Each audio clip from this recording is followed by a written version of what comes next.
So these are realities that we must live with. When you hear me say, for far too long, we have been making peace with mediocrity, tuko tu hapo,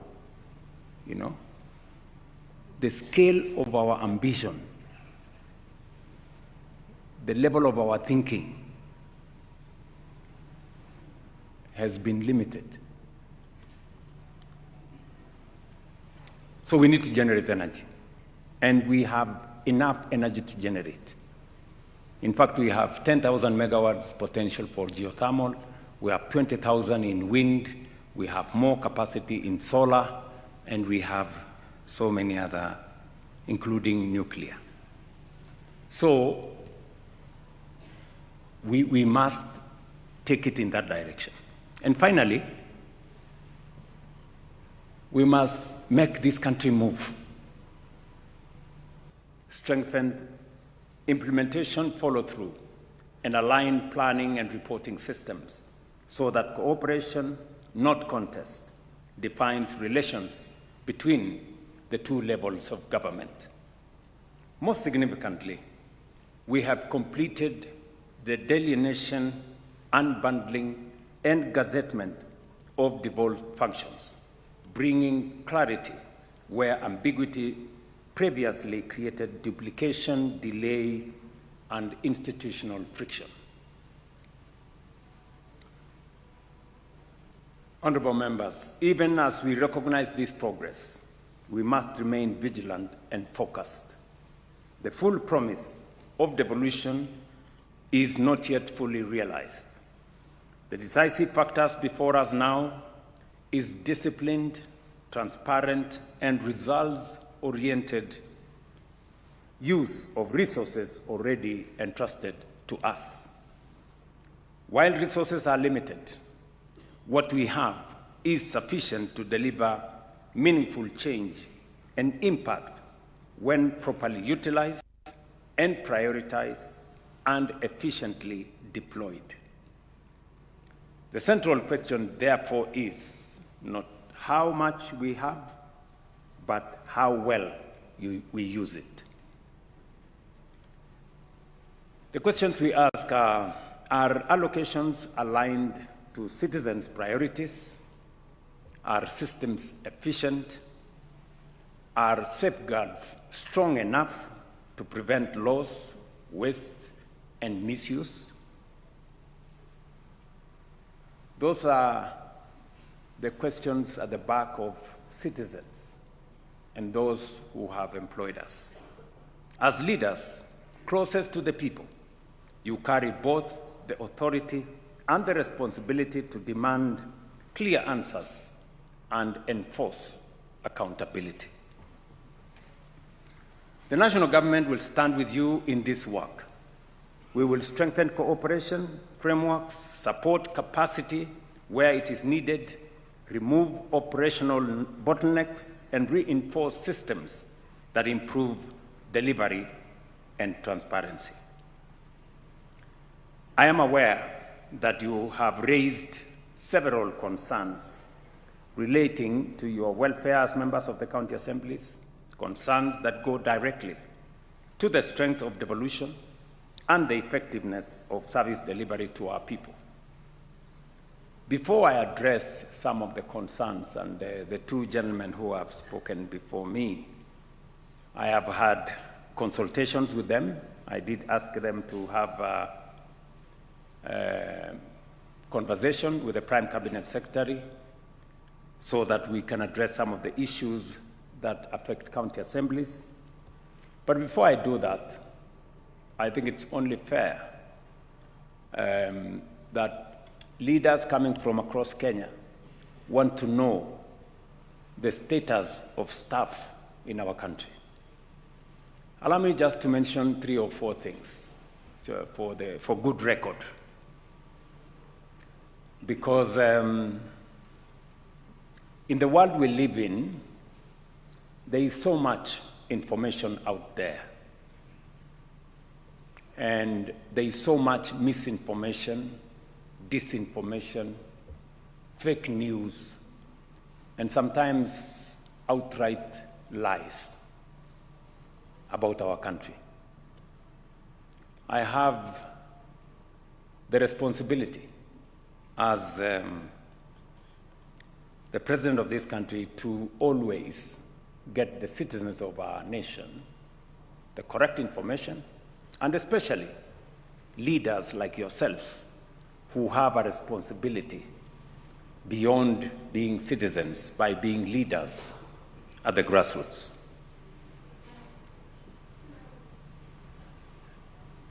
Our economy, I think you saw last week, Central Bank has now reduced the CBR rate, which is the anchorage for interest rates, from 9% to 8.75%,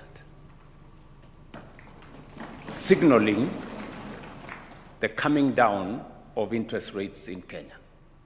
Just for good record, that CBR rate was 14% a few months ago. Put it correctly. We have consolidated and stabilized the economy of our country over the last 3 years. And numbers don't lie. Our inflation has come down from 9.6% to 4.5%. Our exchange rate has come down. Our Kenya shilling has strengthened. Today, the exchange rate is 129 Kenya shillings to $1. It was 165 shillings to $1 2.5 years ago.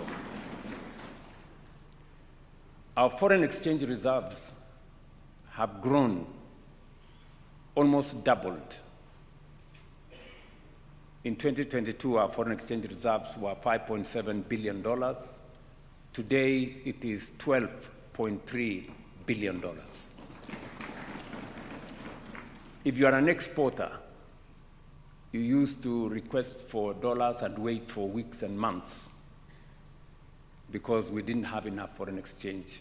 Today, you can get foreign exchange at the click of a button.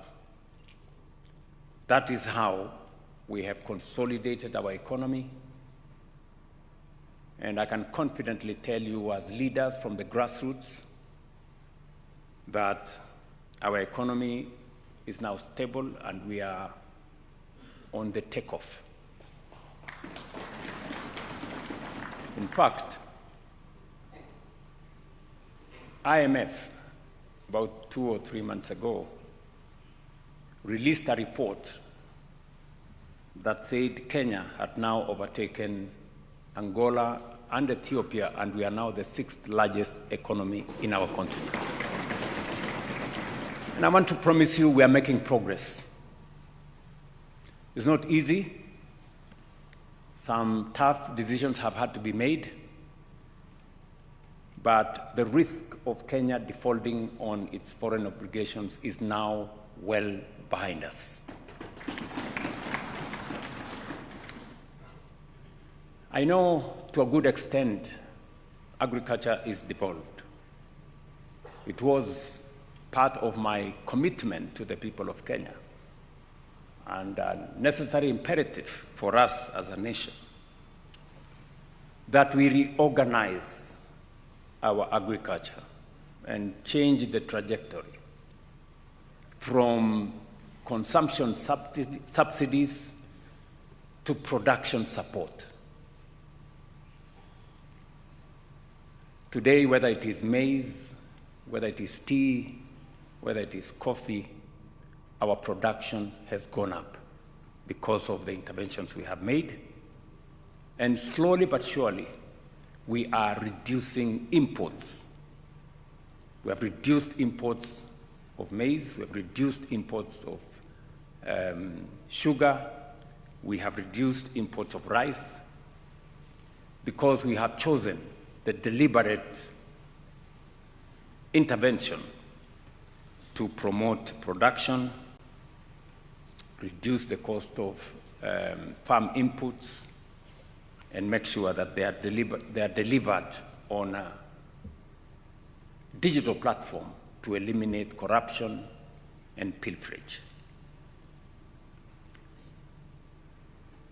The partnership that we have built with county governments, with the approval of county assemblies, to partner with counties in the delivery, especially last mile delivery of farm inputs, has been of immense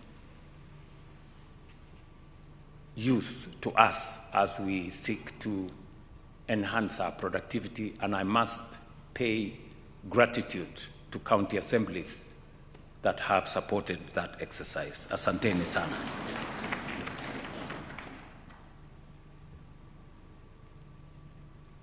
I know we have a shared responsibility on matters to do with education. While education at the lower levels is developed at the early childhood level, the rest of the education is a national function, but we have had a place to converge. I can confidently tell the country today the challenges that we had in the education system, and we had many of you remember. CBC was a very big problem. Many parents were complaining, teachers were complaining, other stakeholders were complaining, and we had to align the CBC program. Today, we have worked with the stakeholders, and now we have competence-based education. We have removed the bottlenecks. We had serious issues with teachers and teacher recruitment. By January this year, we've now recruited 100,000 teachers. We've closed the gap. We are remaining with 20,000 teachers next year, and then we will completely close the gap on teacher numbers. We have built an extra 23,000 classrooms to remove the gaps that were there, and we have changed our funding model. Many of you will remember, those of you who come from Nakuru, for example, or Eldoret, Egerton University could not pay salaries. Moi University was almost facing closure. My own alma mater, Nairobi University, had very serious challenges. They couldn't pay their dues. I can now confidently tell you, and you can ask any vice chancellor, we have made significant progress with a new funding model that we rolled out that is student-centered and that is determined on merit and need, not on where you come from or which university you're going to. And I say so because education is probably the most important instrument that we can use to sharpen our human capital. And our human capital is the most important asset that we have as a nation.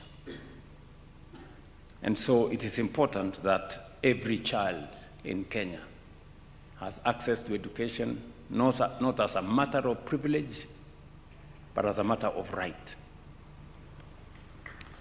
And finally, is to brief you on where we are with matters health, which is again a shared function between the national government and the county government. I must commend the Council of Governors. They have worked with me and the national government in making sure that health does not become a privilege for those who have jobs or those who have means or those who can afford, but health becomes a right as it is defined in the Constitution, Section 43, that health is a right for every citizen of the Republic of Kenya, irrespective of any other consideration, financial, social, religious, whatever. So we're making very good progress, and I am proud of the numbers that are now clear. I was in the city of Nairobi yesterday, and Nairobi, which has the largest population, is actually among the first 5 counties that have registered SHA, despite their numbers. Today we have 29.3, as of yesterday, million Kenyans registered, and we have treated close to 6 million Kenyans in the last 1 year who've been to hospital. All I want to ask members of county assemblies, don't allow facilities in your area of jurisdiction to continue to charge citizens for treatment. Let me repeat. As a member of the county assembly, I want you to know every facility that is providing outpatient facility, be it a dispensary, be it a health center, or a level 4 hospital, be it private, faith-based, or public, all of them, the government of Kenya pays for citizens who go to those facilities for outpatient facilities without any payment. Citizens should be treated. All they need to do is to make sure they are registered in SHA. The rest will be taken care of by the government of Kenya. Let me also say that I have worked with the county governments because the biggest challenge that has always been there to the people of Kenya has been the absence of medicines in our facilities. Mwananchi anaenda pale, anaambiwa mambo ni sawa, namna hii, mwisho anaambiwa hakuna dawa. So we have agreed with the Council of Governors. The problem that existed at that time was the refill rate of KEMSA. Refill rate for KEMSA in 2022 was 38%. I can now tell you here standing that it is now 97%. Meaning that every facility should have medical commodities. There is no longer an excuse for any facility not to have the right medicines for our citizens. And as county assembly members, please, I want to enlist your support in making sure that we red flag and we profile those facilities that either continue to charge citizens or continue to tell us there is no medicine. We should ask them tough questions. I think that goes to the heart of what Prime Cabinet Secretary was saying, that your oversight responsibility includes making sure that those facilities are working. Members, I have told you about, I wanted to say one more thing. We are, one of the most serious challenges that we face as a nation is unemployment. All of you, I know, you wake up in the morning, you find people, and we have challenges of unemployment, and we have to be deliberate and intentional on how we create jobs. And that is why we have rolled out 4 different programs. We have our housing, markets, and hostels program that now employ close to 500,000 Kenyans, and God willing, by next year, it should be able to employ 1 million young people. I was a month ago with the professionals These are engineers from the mechanical engineers, structural engineers, electrical engineers, other professionals in that space. And we have recruited about 6,000 of them to help us, to monitor and oversight, working with other consultants. We have also the digital jobs space, which I did ask county assemblies to identify at least one spot in their wards so that we can work with the members of parliament to build at least an ICT hub so that you can have 100, 200, 300 young people working on our digital jobs space. And again, I remember telling members of this assembly that there is an opportunity for you to sponsor. And sponsor in this case does not mean you pay. You just assist them to know where they can get opportunities to work outside Kenya. And all this is moving in the right direction. Today we have 1.6 million Kenyans that were not working in 2022. They are working today in all the programs we have done. And we will continue to open those opportunities.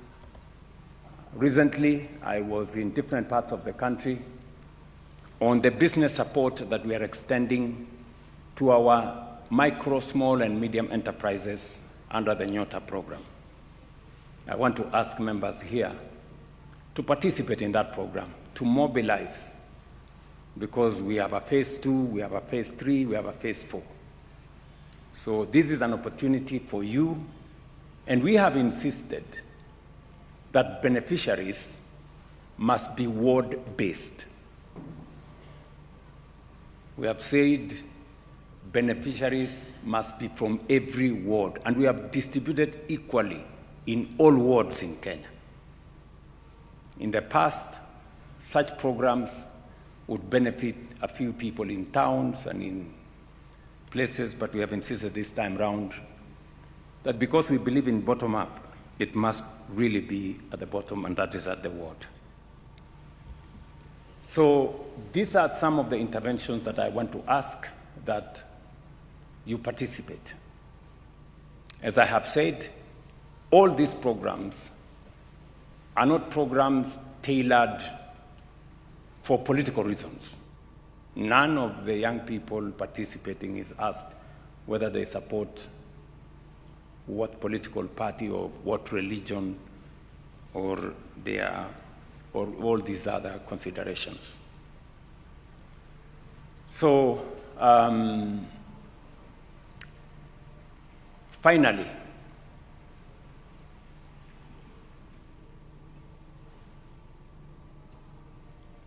we are talking about the foundation we have laid. We've dealt and consolidated and stabilized our economy. We've transformed our agriculture. We have stabilized our health. We have worked on job creation. But there is more to be done. That's a good foundation. But going into the future, there are 3 things we must do. Number 1, it's not enough to carry out the agriculture we are doing under rain-fed agriculture. The future, with climate change, with limited agricultural land under rain-fed agriculture, the future is now in water harvesting, water storage, and irrigation. And the plan is to have at least 2.5 million acres under irrigation so that we solve the problem of food insecurity in a permanent way. And that is why you've had me lay out the plan to build 50 mega dams in different parts of the country, another 200 large dams, and another 1,000 micro dams. It should concern you as members of county assemblies that with this rollout, where is your ward? I hope you take time to find out. The second thing that we must do as a country is to generate more electricity. I go to different parts of Kenya, and there is still the perennial problem that we have many parts of our nation that are still in darkness. We've done well. I think over the last 12 years, we have moved our electricity connection from about 2.3 million households to close to 11 million households now. We still have a deficit of about 2 million households to be able to have universal coverage of our electricity connection.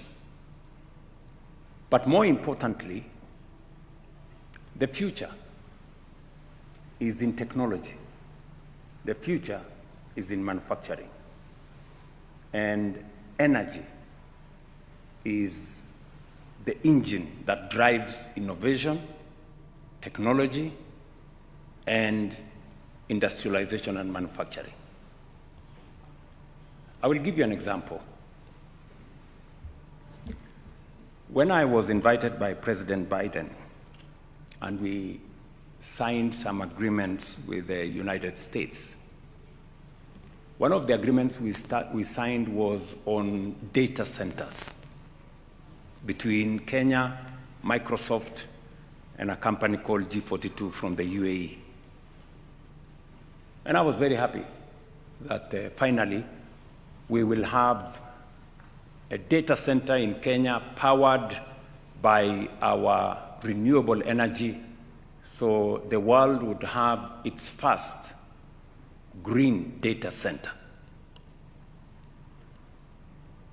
But when it came to implementation, after we signed the agreement, I was told, Mr. President,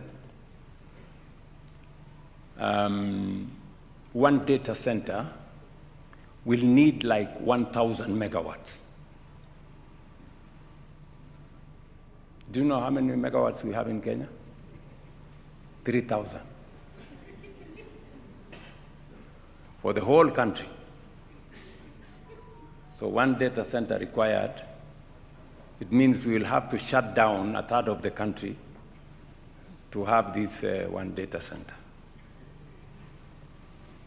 And we wanted 5. We have an opportunity to do 5. So technology consumes a lot of energy. And that is why if we are going to go into the future, if we are going to be competitive, and we have no choice, otherwise we'll be left behind, we have to generate a minimum of 10,000 megawatts in the next 7 years.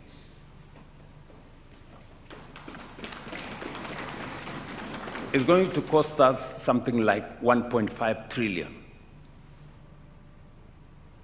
Mnanielewa? So these are realities that we must live with. When you hear me say, for far too long, we have been making peace with mediocrity, tuko tu hapo, the scale of our ambition, the level of our thinking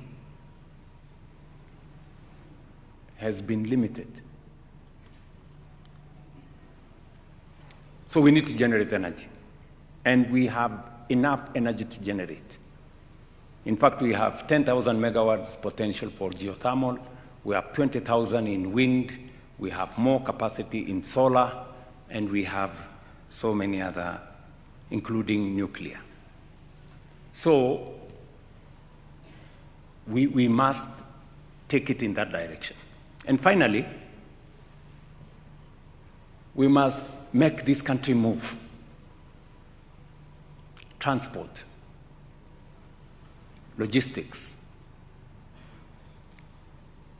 Today, we have 20,000 kilometers of tarmac in Kenya. Japan, which is smaller than Kenya, has 1 million kilometers of tarmac. Do you notice the difference between 20,000 and 1 million?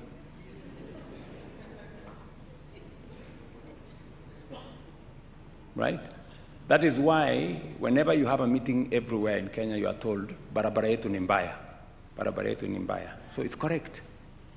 That's why we have set out, and we are now in the process of getting 28,000 kilometers to add on to the 20,000 we have. And we want to build those 28,000 kilometers in the next 7 years. We need something like maybe between 12 and 13 billion dollars, which is about 1.8 trillion. So when you hear me say we need 5 trillion, and you know, we're going to do it. Tutafanya. Najua kuna watu wengi wako na imani ndogo. And the challenge, listen, good guys, the challenge we've had in Kenya is not so much about resources. It is a plan and a leader to lead it.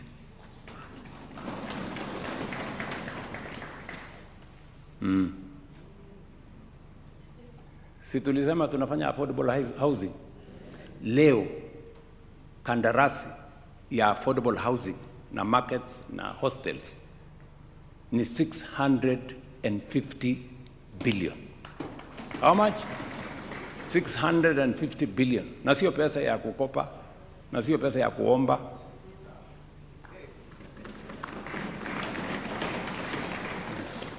Hata kama niliitwa Sakayo, kwani nimekufa? Sababu mimi niko heri. Lakini go to Kisumu today, go to Homa Bay, go to Nakuru, go to Mandera, go to Mombasa, come to Machakos, go to Kitui.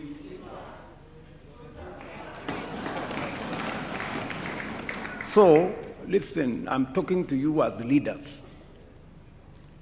This country, we have the capacity to transform this nation.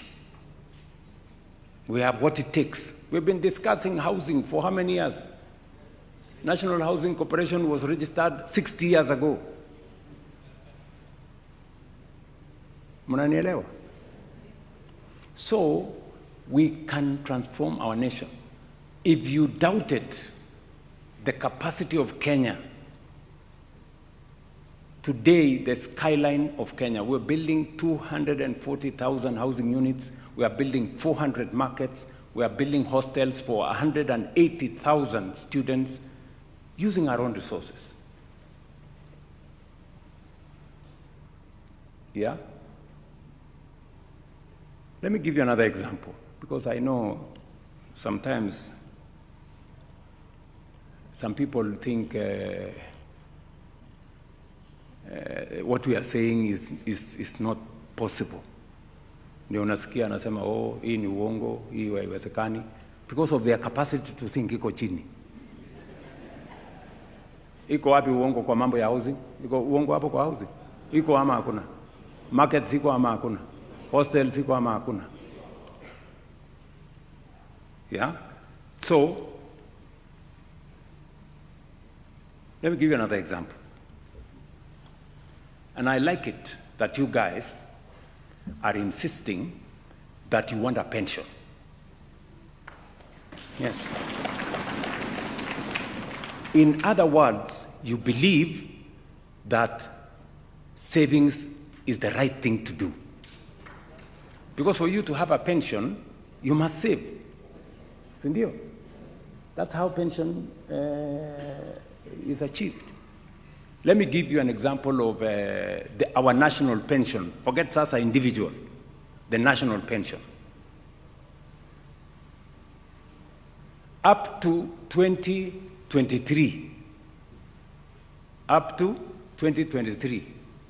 we had a total saving on our social security at NSSF of 312 billion, saved for 60 years.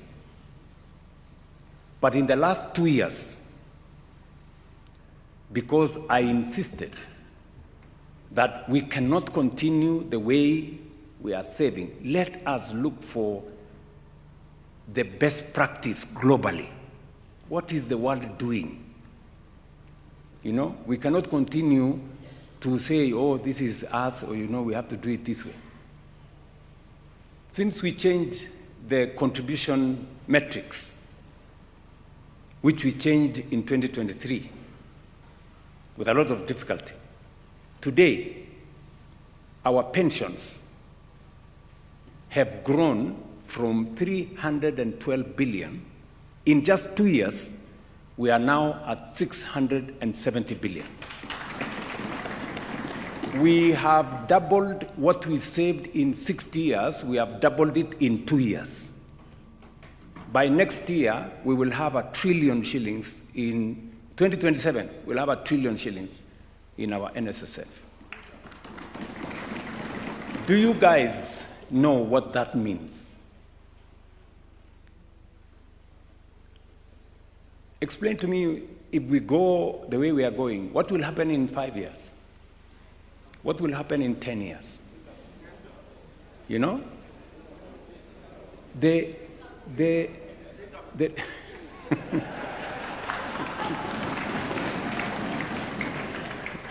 Listen,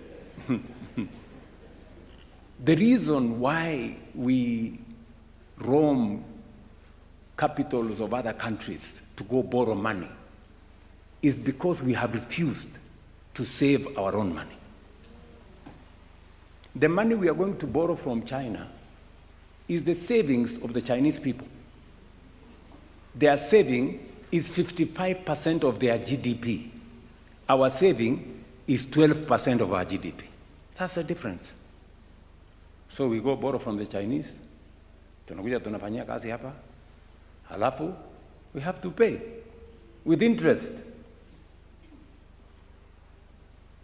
Last year, I went to China twice. To do what? To negotiate. No. To go negotiate, sasa bwana mkubwa, unaona sasa hii deni iko kubwa sana. We are paying $1 billion every year. So we couldn't find space to do any road or to do anything. So we went to tell them, hii deni punguza kidogo, inatuumiza. So forget about what you see huko. Nakuta huko, iko parade kubwa, askari wanapita huko, tumesimama hapo. Unafikiri it is pomp and color. Hiyo parade kiisha, ukiingia ndani hapo, mlango ikifungwa, unaanza kuambia ule mtu, tafadhali bwana.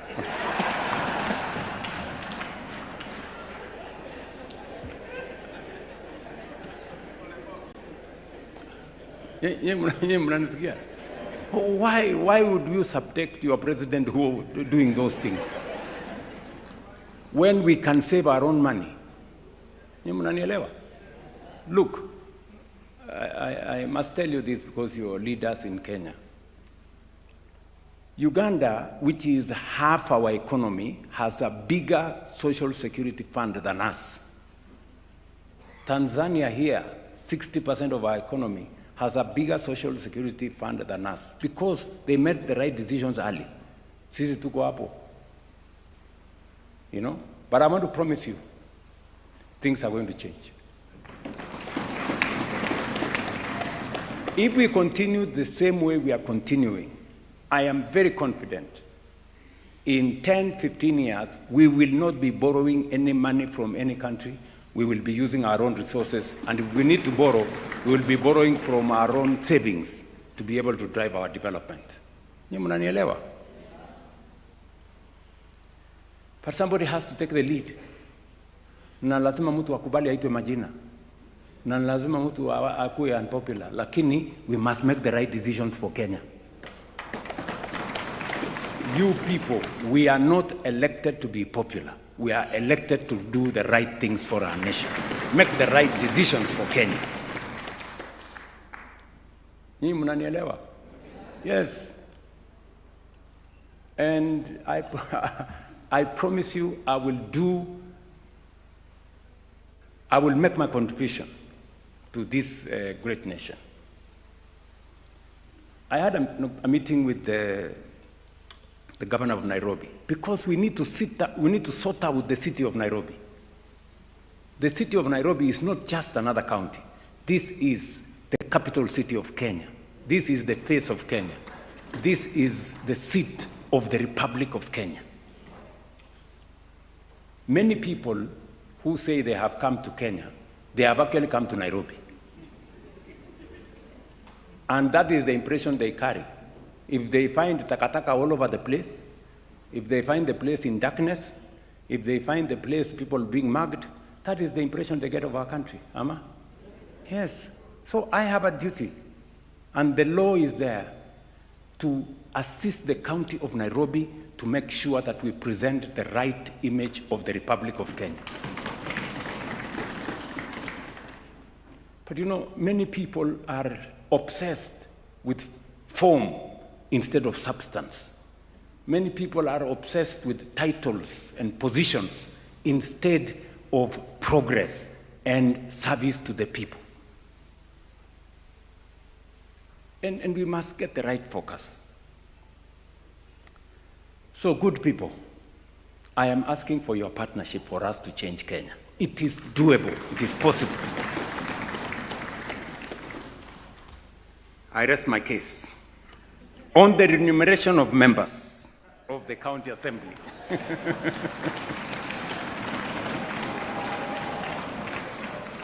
You have stated that your responsibilities have expanded significantly and should therefore be properly recognized within the public service grading structure.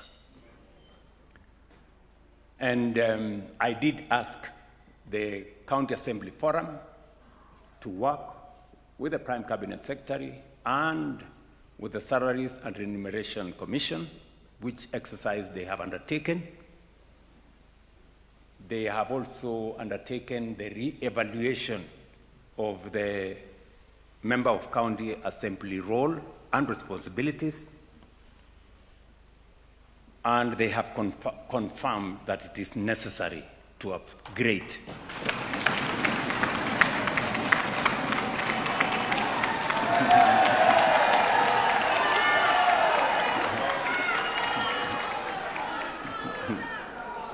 So, a job evaluation was duly completed and submitted to the Salaries and Remuneration Commission. And as the national government, we fully endorse the recommendations of the evaluation, which include the reclassification of the office of the MCA from job group D4 to job group E1.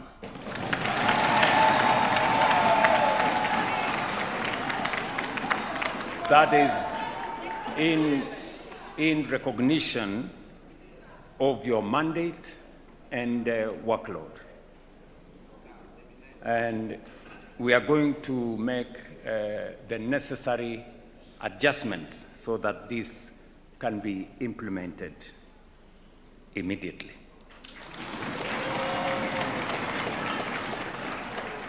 On the County Assembly's pension framework,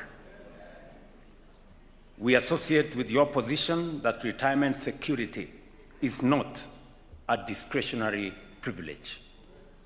It is a duty of a fair and responsible state to those who serve it.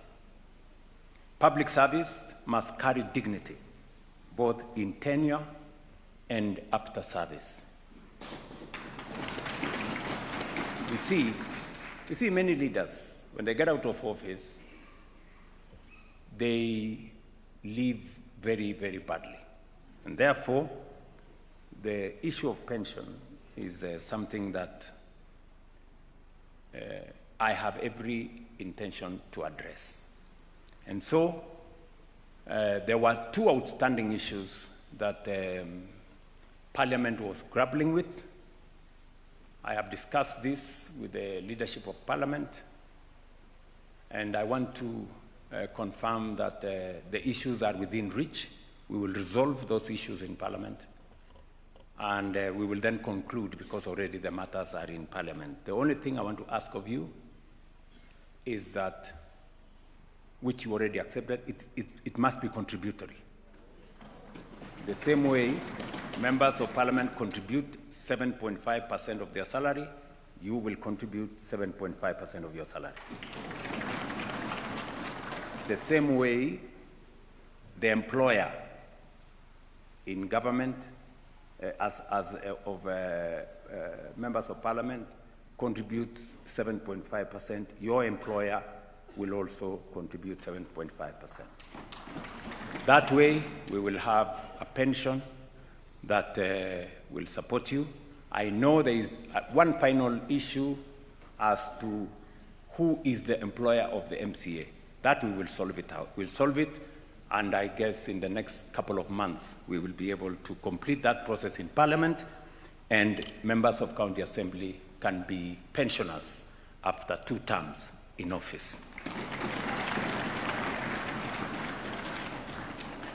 So, mimi naona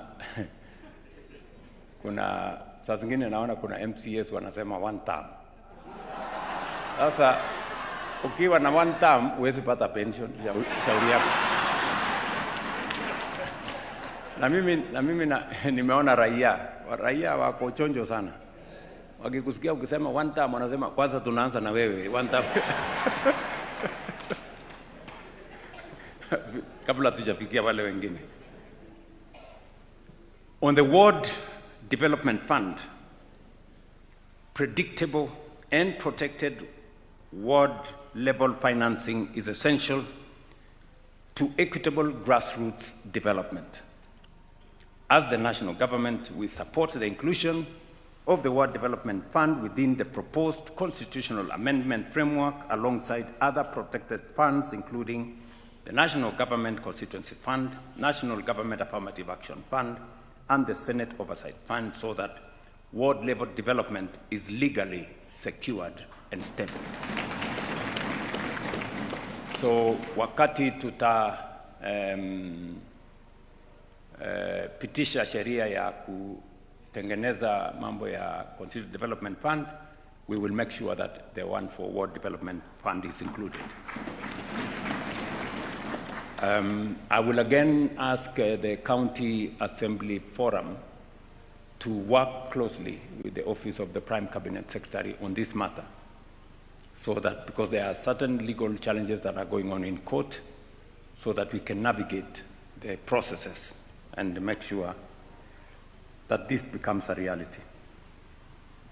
On the anchoring of the County Assembly's Forum in law, the Intergovernmental Relations Amendment Bill of 2024, which seeks to formally establish the forum in statute, is currently at the second reading stage at the National Assembly. I am aware that its progress has slowed down due to procedural contentions over whether it qualifies as a money bill. We will conclude the conversations with Parliament constructively to resolve this matter and ensure that the forum is properly anchored in law without further delay. So again, you guys have a responsibility. When you run into trouble, you have my telephone number. You can always find me.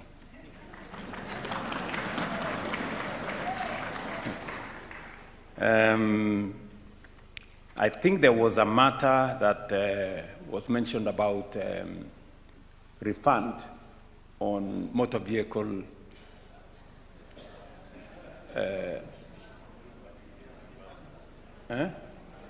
reimbursements, or refund on car grant reimbursements. Some counties succeeded, some did not. Now, I can confirm to you that we have resolved the issue as government, and we have agreed with the Kenya Revenue Authority that the matter that is currently before court, we will withdraw the matters from court. We will go to the alternative dispute resolution space, alafu tutapangana hapo ndio tufanye namna hiyo. So I think all the issues that you had raised with me, I have addressed. There are some like the autonomy of the county assemblies. I did tell you that since we have parliament at the national level, the assemblies must have the same, must be treated equally, because we do not control the finances of parliament. So the county executive should not control resources of county assemblies. As was stated, I did sign the law. Now it is the position in law that county assemblies are independent. The only issue that is there is because the budgets were already done, so it will begin to be operational from June when we do the new budgets. Now the county assemblies will budget separately from the county executive. As I conclude, this is my firm undertaking to you. We will work with you, coordinate with you, and respond to legitimate institutional needs in the interests of the citizens you represent. You have my assurance that the national government will continue to provide firm institutional policy and operational support so that you can discharge your constitutional responsibilities